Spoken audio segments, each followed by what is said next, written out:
like you can just go across the street. Wait.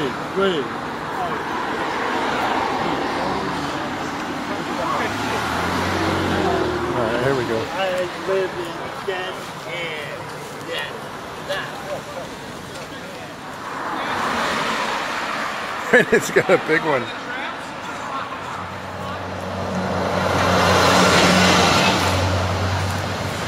That's a big sign. Yes, sir. All the better to be seen with, right?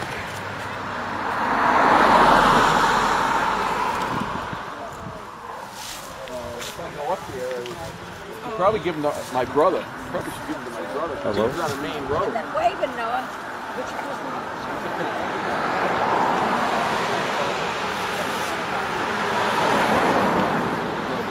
I'm glad I'm not in it. You already got taken. I'm an engineer, right? I'm a I number of got it jobs. from Bonnie. Yes. Kiss it, baby. Mwah. Yeah. This guy? Right here. Go back. Big Scott supporter. McDonald. Big supporter of Brad Wyatt, a decent and honorable man. Hey. All right. Hey.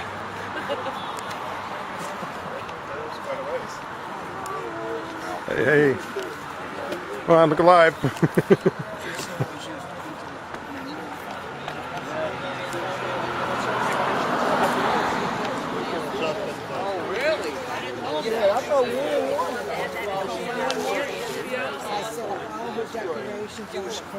Using the civil rights movement to get more. Yeah, yes, I'm one.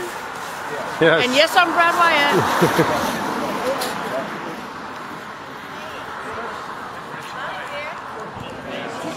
Mine, because mine's the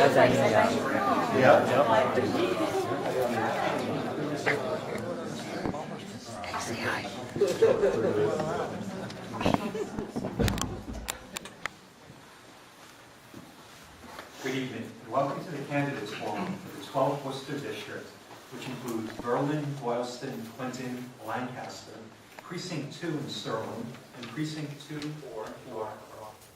On November 4th, voters will choose between the Democrat, Incumbent Harold Naughton Jr. of Clinton, and the challenger, Republican Brad Wyatt of Boylston. Tonight's forum is sponsored by the Coulter Press, publishers of the Item and Banner newspapers, along with Sterling-Lancaster Community Television and our hosts, the Lancaster Community Center. I am your moderator, Gary Hutner, publisher of the Coulter Press. So now I'm going to give you the rules, which hopefully you both have looked at. They're very complicated. Each candidate will have a chance to make a 2-minute opening statement. We will begin alphabetically.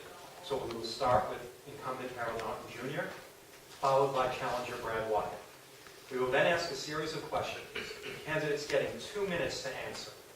When you have 30 seconds left, Jan will hold up a yellow sign. When your time is up, she's going to hold up a red sign, which will be accompanied by a very annoying tone. So please don't go past your time. Try and wrap it up within the 2 minutes. Be considerate and try and conclude your answer within that time.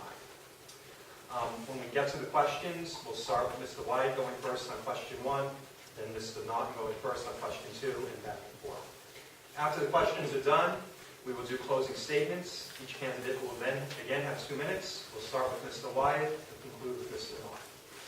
After the forum, you'll have a chance to meet the candidates. We will not be taking questions from the floor. We have solicited questions from our readers, and those have been incorporated into the questions that we're asking tonight. And we ask, please, please, please, that you hold your applause to the conclusion of the forum. If you don't, Jan's going to come over and play that tone in your ear and make you stop.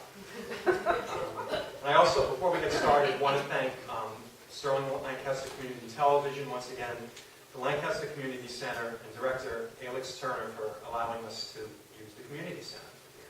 So, without further ado, we'll get right into opening statements, and we'll start with Mr. Naughton. Gary, thank you very much, and I'd like to thank you, the Coulter Press, Lancaster, Sterling Community Television, and the Community Center here at Lancaster, Alex Turner, for organizing this event. Gary, 4 years ago at a similar event, you asked me how an effective representative could balance the needs of multiple diverse communities. And the answer to that was then, and it is now, that you come to know the people. You come to know their goals, their priorities, what they need for their families, what they desire for themselves and their futures. You never stop fighting and advocating for their values and priorities. As we sit here in the shadow of the historic Lancaster Common, the town green, I can report that as of late as last week, Governor Patrick signed legislation filed by Senator Flanagan and I validating the town meeting vote to assist the redevelopment of the historic Prescott building here on the green that will allow effective use of taxpayer dollars from this town and from the state from grants that we received we were successful in procuring to add this gem to this gem of the town green. This joint, focused, and effective achievement between town and state is representative of the work we always try to do, from efforts such as this, through our continuing economic development efforts in the Lunenburg Road and Old Union Turnpike area, our conservation efforts in the Bolton Flats, to our work in Sterling, on sewer and wastewater improvements in Washington Village, which literally saves people's homes, to the urging of the Mass Department of Transportation to redesign the very dangerous, toxic road, Route 12 intersection in an effort to protect and save lives. My office has worked incredibly hard to serve citizens of each and every town. It is my goal every day to continue this fight. Thank you. Thank you very much. Before I give you the opening statements, I want to thank whoever had their phone go off. Please turn off your phones. That was a reminder for everybody to not have your phone on during the... Thank you. Sure.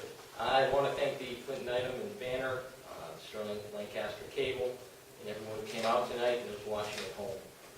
My name is Brad Wyatt, and I grew up in a family of small business entrepreneurs. I'd like to share that upbringing a little bit so you can understand some key life experiences that influenced my core values. My great-grandparents from Marcinzics came to America the right way, through Ellis Island and settled on Chestnut Street in Clinton.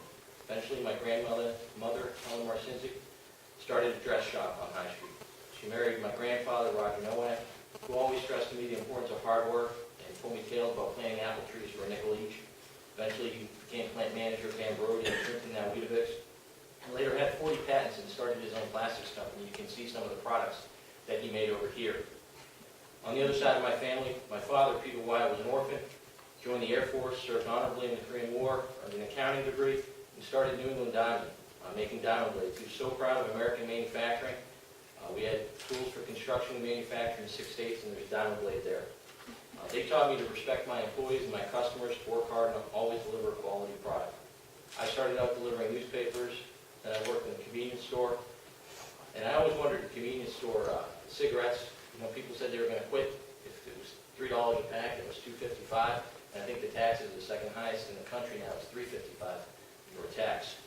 So I pay attention to the issues. I got a degree in computer engineering from Carnegie Mellon, one of the top computer schools in the country. I came home and I worked for my father's company to streamline manufacturing.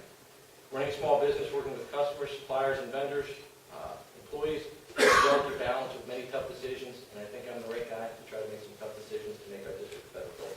Thank you. Thank you. Thank you both. So the first question, we'll start with you, Mr. Wyatt. Education funding is always a challenge to districts, with special education causing particular hardships to some districts, especially when faced with unexpected out-of-district placements, which districts like Clinton have faced the last couple of years. Do you think the current educational aid and reimbursement system works? And if not, how would you like to fix it? Education, I've been on the school board in the Boylston Regional School Committee for 5 years. I look at the numbers all the time, and I do have to say I think the formula is clearly broken. Some kids cost a lot of money, and the circuit breaker, it's at a 4 times multiple, and I think we should move that back to a 3 times multiple to try to help the towns. I think that would be a good step forward in the right direction. I also think that we have too many unfunded mandates from the state, whether it's Common Core curriculums that we have to buy, whether it's district data determined measures we need to implement, whether it's teacher evaluation that we have to do. I really think the solution is just let the teachers teach in local control. I find it hard to believe that the same educational decisions that are made for Lawrence apply to Lancaster, and Boylston apply to Berlin and Boylston. So I really think there are a lot of things we can do to increase education. By the way, I do want to thank my wonderful wife, Duffy, who's here, and I have a daughter in 5th grade in Boylston Elementary Schools, and I care about education. Thank you. Gary, as many know, I started out in my political career on the Clinton School Committee, where I proudly served some time ago. My own kids are 16, 15, 14, and 11. I see the value, the tremendous value that education has played in their lives. And you're right, Clinton gets whacked by their average spending in Clinton is 22%. The towns surrounding us are anywhere from 14 to 17%. A lot of that's attributable to placements that are coming into the town from state agencies. I've pushed back against that. Just recently, when DCF wanted to place a group home up on the acre, I called for a moratorium and fought it tooth and nail as hard as I could. Unfortunately, it's been in. So far, it hasn't had any impact on the school system. But what I do every cycle is try to work for more local aid, more Chapter 78 to the towns, and more circuit breaker aid that will be assisted in my towns. We've also raised the school transportation funding over the last few years. We've increased this past year Chapter 78 by the biggest amount since the financial crisis in 2008, by over $125 million per year. And that's all that really is returning taxpayer money to the people in the district. Brad and I actually agree on one thing. This Common Core issue really has me concerned. I do believe, from my days in the school committee, that local control is the best. That the local teachers, local principals, and local school superintendents, along with parents and school committees, know what's best for their kids. I've known that since my days in the school committee, and I still believe it to this day. Thank you very much. Next question, question number 2. We'll start with you, Mr. Naughton. How will you be voting on ballot question 2? Do you support increasing the recycling bills to include things like water bottles, Gatorade bottles, and why? You know, I support the concept of it because, as we see with the increase in bottles like these lying all over the highways and byways of our Commonwealth, it's really grown to epidemic proportions. My problem with the bill overall is, I talked to some of the small convenience store owners in the district, is storage. If we increase it to these bottles, and it's also talking about increasing it to gallon milk jugs and other Gatorade bottles and expanding it to those areas, that's going to be a problem for our small convenience store owners. So we have to take that into account. Either pick it up on a greater basis, get mass print in there on a much more frequent basis to help them out, because they don't have the storage, and we shouldn't put them to cost to expand that storage. And additionally, I don't like the idea that it would potentially automatically increase or expand to other bottles in coming years. Thank you very much. Mr. Wyatt? I actually agree with Representative Naughton here. I think that tying something to inflation is not a good strategy. I think the original bill for the bottle bill came out before there was curbside recycling and a lot of other solutions. And I think rather than taking political stances on this, we should all just sit down and try and figure out the best way to try to recycle items, make our environment cleaner, instead of just adding an additional tax on bottled water that we all drink. Thank you. Okay. You can get us out of here early. So let's stay on the questions then. Let's talk about ballot question number 1. How do you plan to vote on ballot question number 1 to repeal the indexing of the gasoline tax so it doesn't automatically increase yearly? And why? Well, being a small business owner, I had a company New England Diamond, and we had 14 trucks on the road with 6 facilities around the country. And when you have trucks on the road, that costs gas. And when the price of gas goes up, you try to pass that cost along. So you pass it along to your customer, and then tries to pass it along to their customer. And if there's a break in that chain, guess what? That economy stops, it grinds to a halt. You pull trucks off the road, people lose their jobs, you don't go out there and prospect for sales. And so to me, I think it's critical that we make sure our gas price does not go up tied to inflation. It's a point that every business, every person understands. When I talk to seniors when I campaign and they say the price of groceries is going up, it's because the price of gas is going up and the cost to deliver those groceries there. So for many, many reasons, I will be voting yes to repeal the gas tax indexation. Thank you. Thank you. Mr. Naughton? Gary, I'll be voting to keep the gas tax the way it is, the way I think it would be hypocritical if I were to change that at this point. There was a tremendous amount of debate on this in the legislature. Out in this part of the Commonwealth, you You want to keep your trucks on the road, and you don't want to pay that much for gas, but you want to keep them on good roads as well. We don't have the MBTA. We have limited bus service. We have roads. That's how people get to and from work around here. That's how they get, that's what drives our economy in this part of the Commonwealth. And people, with this increase in the gas tax, we hope to be able to project forward a predictable schedule for improving our roads, and so that people, although they might be paying more in gas, they're going to be saving on the wear and tear on their motor vehicles. I was speaking to a senior in Clinton the other day who, in the legendary problems with Water Street in Clinton, was complaining that she's broken 2 struts on her car. She lives down in Green Street, and she could understand the need for that revenue so that we can predict, plan in a predictable fashion, how are we going to fix our roads as we go forward.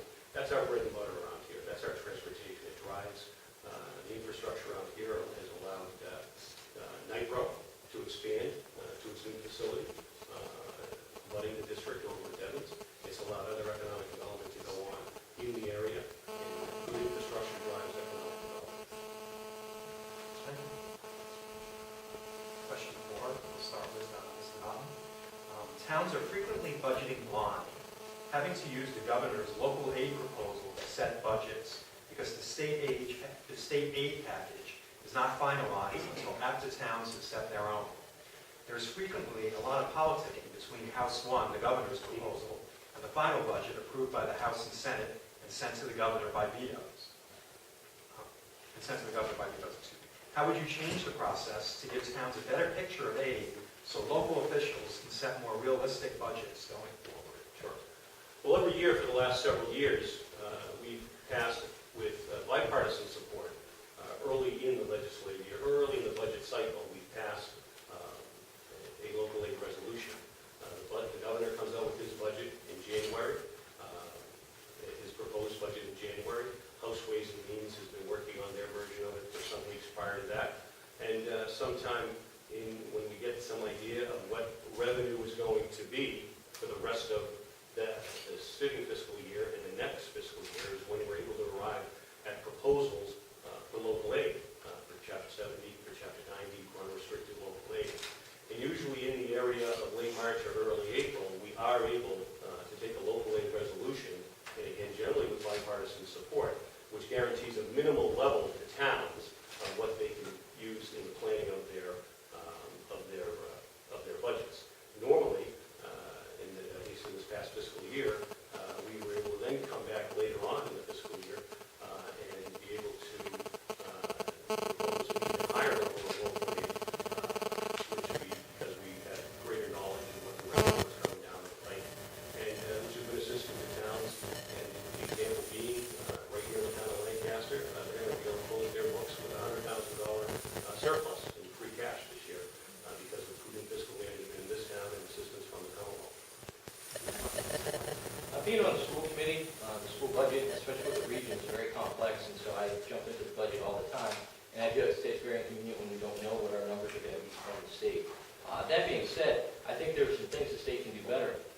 This year we got a $25 increase per student from the state, which may sound nice, but that's not much. Like our schools, our local aid, and some of the other things they spend their money on. There was actually a bill up there that would give 50% of the excess revenue beyond what they anticipated to the towns, which my opponent voted against. I think we need to do whatever we can to make sure that money goes back to the towns, and we'll spend it wisely. That being said, the school budget needs to know how much money we're going to get, and as long as they could do a bill that says you're going to get what you got last year at minimum, everything else will be put in the piggy bank for next year. Thank you very much. Okay. So Wyatt, we're going to start with you. We're going to take a global question here and bring it local. Every day in this country, 1 in 4 children go to bed hungry. That is not just happening in other parts of the country, but studies show that many Massachusetts families are struggling with issues of hunger. How can state governments address this problem while funding hunger relief efforts without reducing local aid and other expenditures needed by other parts of government? I'm a believer in jobs. I think we need to find ways to create our economy moving again, create jobs, so that there is money coming into those households, not just from the government to supplement, but actually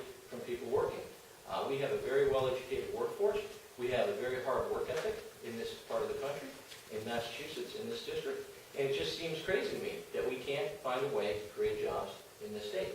We've got a high regulatory burden, we've got a high tax burden, and I think if we solve those problems, I think a lot of the hunger problems will get solved.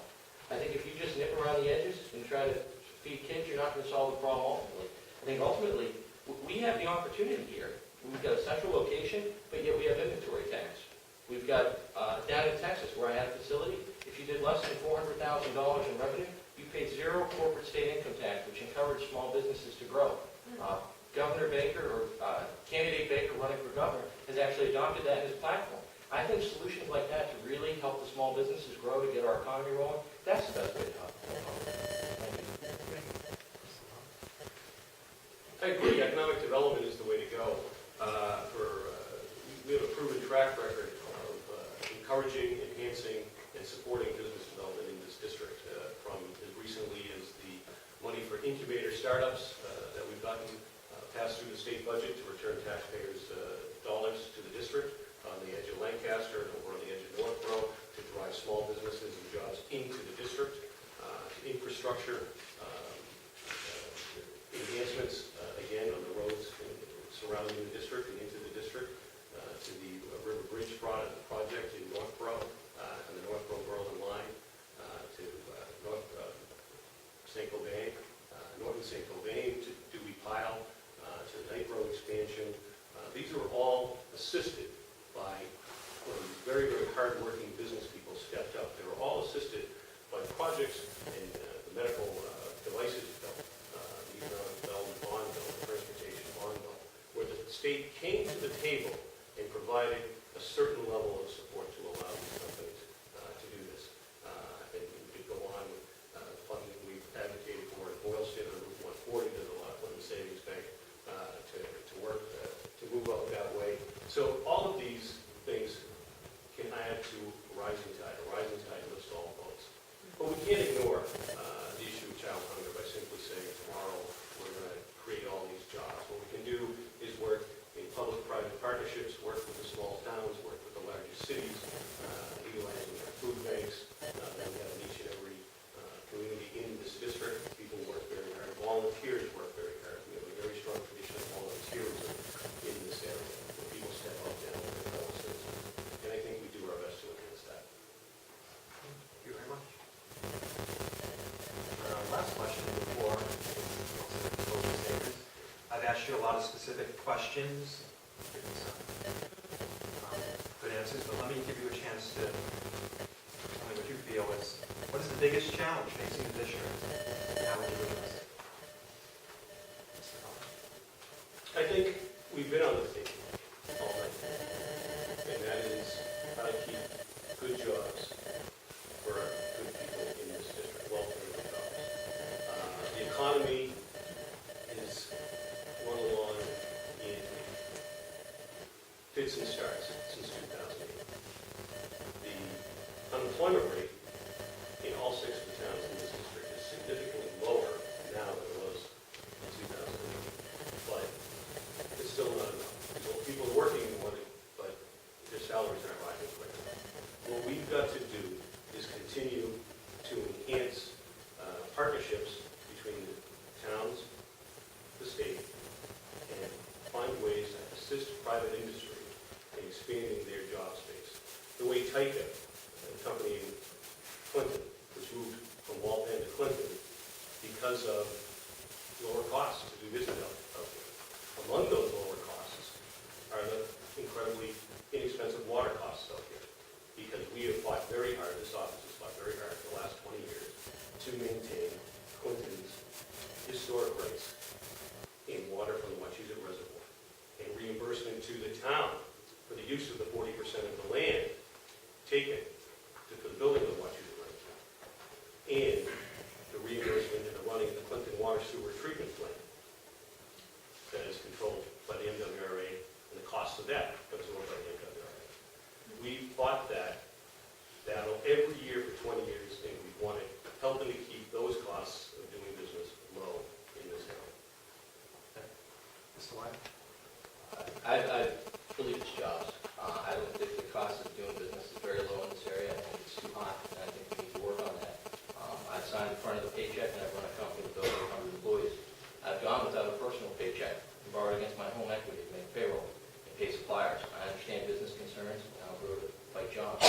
Just this year in June, I got a notice my unemployment insurance went up 61%. 61%, retroactive to the first of the year. That's not very business friendly. No.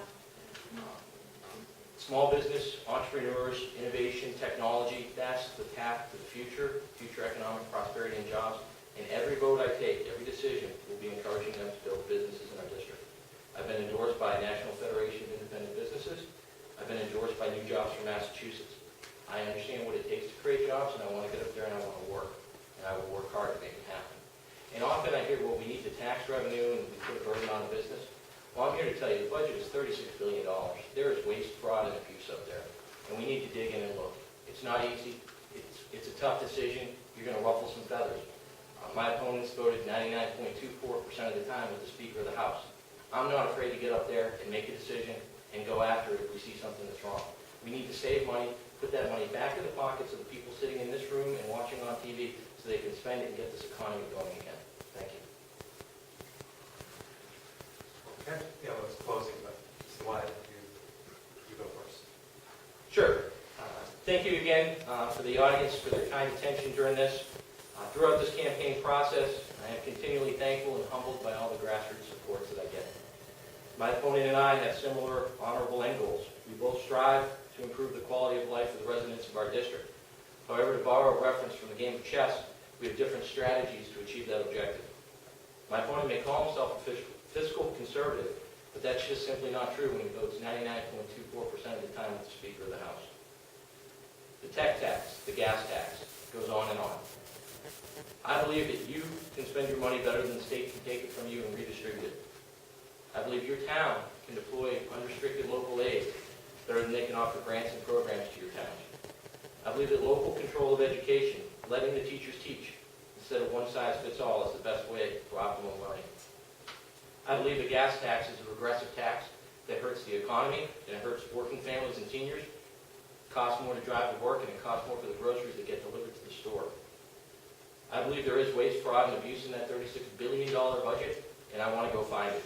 And rather than a knee-jerk reaction to raise taxes when you need more money from infrastructure, and trust me, I do believe in infrastructure. I think it's very, very worthy.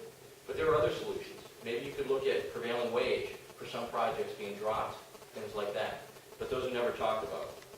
I believe in fewer regulations and taxes on small business, and I believe that will result in more economic activity and job growth. John F. Kennedy once said, in 1962, it is a paradoxical truth that tax rates are too high and tax revenues are too low, and the soundest way to raise revenues in the long run is to cut the rates now. Cutting taxes now not to incur a budget deficit, but to achieve the more prosperous, expanding economy which can bring a budget surplus. And that's what I want to do. In business, my father always repeated the slogan, the customer pays the bills. I believe in customer service, which if elected translates to constituent service, and I'll return phone calls and follow up on resident issues. My name is Brad Wyatt. My campaign platform is based on good jobs, great schools, and lower taxes for working families and seniors. Please check out my website, www.bradwyatt.com. Thank you very much. It's time for a change. Thank you very much.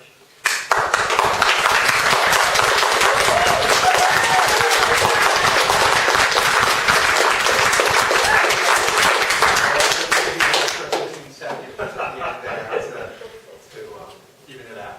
Just enough. Gary, thank you. I want to thank you for your graciousness this evening, as always.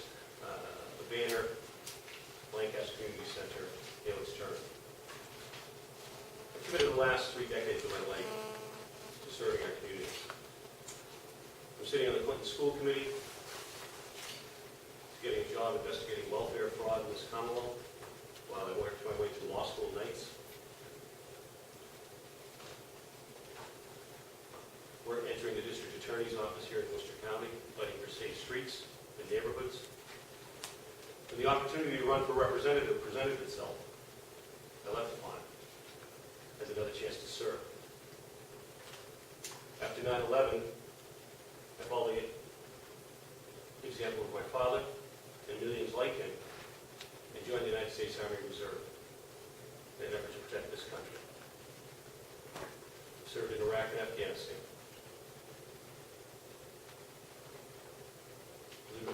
Memories that will never leave me. My goal has always been to do good on as broad a basis as possible.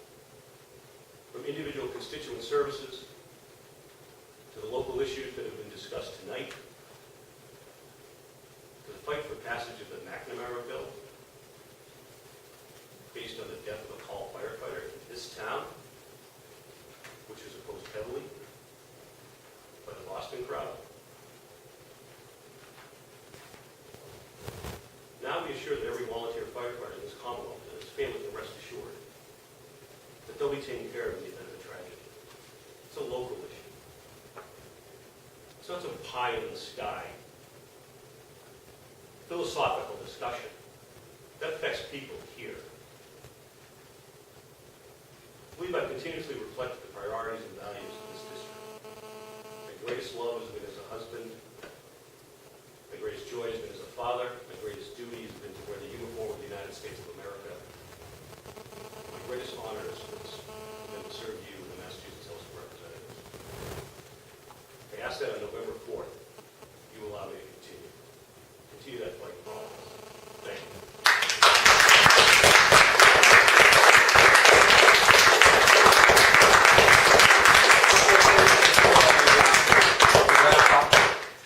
You'll have a chance, people here who want to meet with the candidates after this forum, you'll have a chance to do that. For those of you watching live, I'm going to give you where you can watch. Yes, you can watch it tape. This will be broadcast, or not broadcast, but it will be available on townhallstreams.com. That's townhall, STREAMS.com. You look under Lancaster, and it will be available there through the election.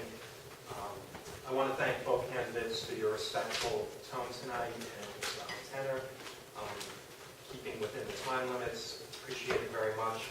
Once again, I want to thank Sterling-Lancaster Community Television, the Lancaster Community Center, Director Ayla Turner. I should also point well to Mike Kane and Jan Gottesman, the editors of the banner and the item, for all they did to make this happen.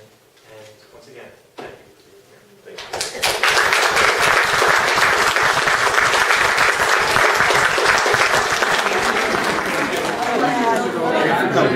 Hey, good to see you, hon.